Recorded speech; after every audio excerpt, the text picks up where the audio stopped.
Agenda setting. It's the ability of the news to influence the importance placed on certain topics by public opinion, just by covering them frequently and prominently. Appeal to fear. Appeals to fear seek to build support by instilling anxiety and panic in the general population. Appeal to prejudice. Using prejudices to attach value or moral goodness to something. Inevitable victory. Invites those not already on the bandwagon to join those already on the road to certain victory. Those already, or at least partially, on the bandwagon are reassured that staying aboard is their best course of action. Join the crowd.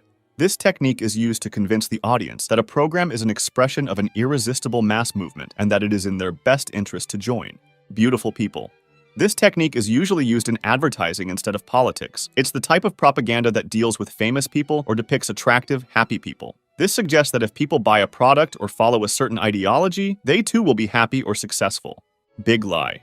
The main belief behind this technique is that people will more easily fall victim to a big lie than to a small one. It could happen because others are at a loss for where to even begin to refute it.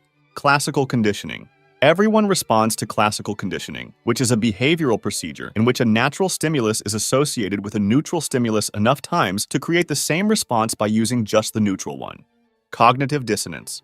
It exploits people's desire to be consistent. For example, if an analyst finds that a certain group of people hate his candidate for senator but love actor A, he could use actor A's endorsement of their candidate to change people's minds.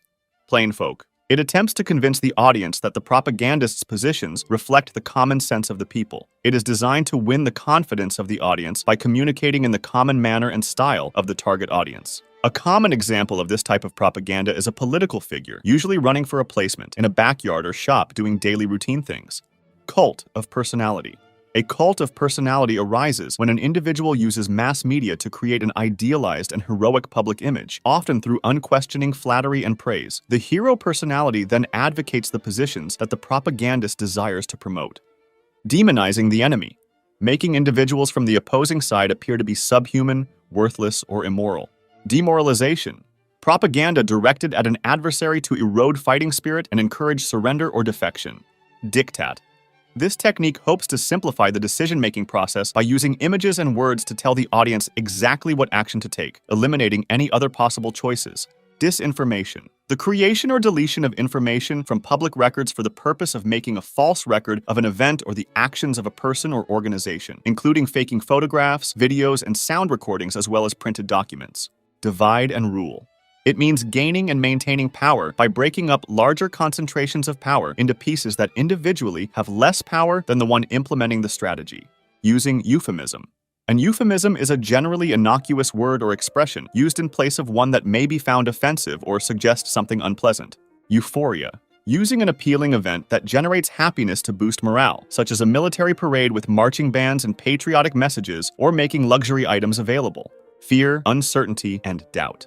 Sometimes abbreviated as FUD, it's an attempt to influence public perception by disseminating negative and dubious false information designed to undermine the credibility of their beliefs. It could be considered a manifestation of the appeal to fear technique.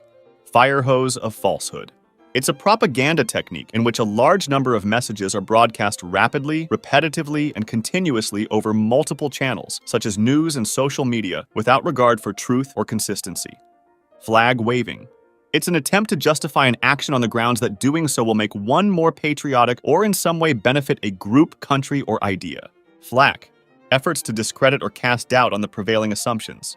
Foot in the door technique. Often used by recruiters and salesmen. For example, the perpetrator walks up to the victim and pins a flower or gives a small gift to the victim. The victim says thanks, and now they have incurred a psychological debt to the perpetrator. The person eventually asks for a larger favor. Framing. It happens when, in order to persuade a political audience of one side of an argument or another, the facts are presented through a rhetorical frame that shifts the individual's perception. Gish Gallop. Bombarding a political opponent with obnoxiously complex questions in rapid fire during a debate to make the opponent appear to not know what they are talking about. Glittering generality. Glittering generalities are emotionally appealing words that are applied to a product or idea, but present no concrete argument or analysis. It has the intent of associating the product or idea with an already established feel-good value in the mind of the audience. They ask for approval without examination of the reason.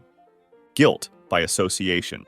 This technique is used to persuade a target audience to disapprove of an action or idea by suggesting that the idea is popular among disliked groups.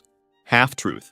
A half-truth is a deceptive statement that includes some element of truth. It comes in several forms. The statement might be partly true, the statement may be totally true, but only part of the whole truth, or it may utilize some deceptive element, such as improper punctuation. Information overload.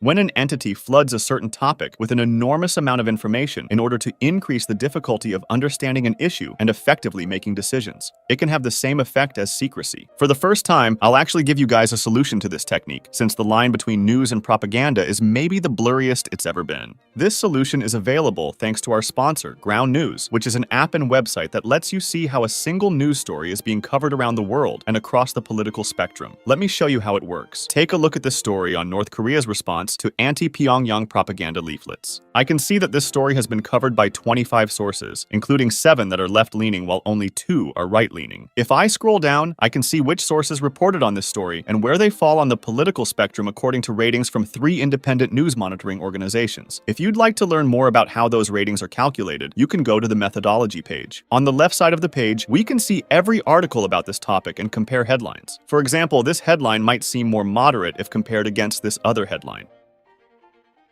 What's great is that next to every headline you get context about the source, like who owns it, how reliable it is, and if they have a political bias. They even have a blind spot feed, which shows you stories that are disproportionately covered by one side of the political spectrum. Sometimes these stories are important issues that you might be missing if you're stuck in a media bubble. We live in a world where it has become incredibly difficult to identify the truth, which is why Ground News is such a necessary tool. By comparing coverage, you can start to see a through line of facts. I really think what they're doing is important, and I encourage you to check them out. If you go to ground.news/thepaintexplainer, you'll get 30% off of their Vantage plan, which includes unlimited access to every feature. Or you can try their Pro plan for as little as $1 per month. Your subscription will not only help this channel, you'll also be supporting an independent platform working to make the media landscape more transparent. Thanks again, Ground News, for sponsoring today's video.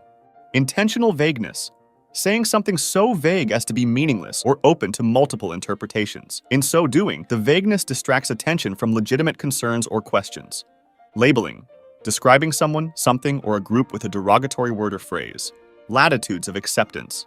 In order to make someone agree to something that he doesn't agree with, a more extreme stance on the subject could be first taken, so that when the actual moderate argument is presented, it seems more acceptable. Another technique could consist in moderating one's own position to kind of match the target's beliefs, and then over time, slowly moving to the one that was previously held. Limited hangout. It happens when someone's veil of secrecy is shredded, and he can no longer rely on a phony cover story to misinform the public. He resorts to admitting, sometimes even volunteering, some of the truth while still managing to withhold the key and damaging facts in the case. The public is usually so intrigued by the new information that it never thinks to pursue the matter further. Loaded language. Specific words and phrases with strong emotional implications that are used to influence the audience. Love bombing. Love bombing is a technique used to recruit someone to a cult or ideology by bombarding him with affection in an attempt to isolate him from his prior beliefs, values, and social support. Milieu control. Controlling someone's communication style and environment through the use of social pressure and group language. An example could be slang that enables group members to identify other members. If the communication style becomes too peculiar, it might result in isolation from the surrounding society. Obfuscation. It happens when a message is intentionally made difficult to understand. Operant conditioning. Operant conditioning is a learning process where behaviors are modified through the association of stimuli with reinforcement or punishment. Oversimplification. Favorable generalities are used to provide simple answers to complex problems. Paltering. Paltering is the active use of selective, truthful statements to mislead. Pensée Unique. Enforced reduction of discussion through the use of overly simplistic phrases or arguments. Quotes out of context. Selective editing of quotes that can change meanings. Rationalization. Rationalization is a defense mechanism in which people justify difficult or unacceptable feelings with seemingly logical reasons and explanations. Repetition. This refers to the repetition of a certain symbol or slogan so that the audience remembers it. Scapegoating. Assigning blame to an individual or group, thus alleviating feelings of guilt from responsible parties or distracting attention from the need to fix the problem. Semantic Satiation. This technique has the intent of lessening the impact of a certain word by repeating it and using it for trivial accusations. The word becomes more normalized and does not have the same negative impact. Smear campaign. A smear campaign is an intentional, premeditated effort to undermine an individual's or group's reputation. Testimonials. Testimonials are quotations in or out of context that are cited to support something. Third-party technique exploits the fact that people are more willing to accept an argument from a seemingly independent source of information than from someone with a stake in the outcome. Transfer. It's a technique of projecting positive or negative qualities of a person onto another one to make the second one more acceptable or to discredit him. Unstated assumption. This technique is used when the propaganda concept would seem less credible if explicitly stated. The concept is instead repeatedly assumed or implied. Whataboutism. It's a technique that attempts to discredit an opponent's position by charging them with hypocrisy without directly refuting or disproving their argument. Misuse of statistics. Reporting statistics in such a way as to inappropriately alter people's perceptions on a certain topic. Many propaganda techniques use logical fallacies or biases to reach their goals. In this video, I've excluded the ones I already talked about in these two videos. Go check them out.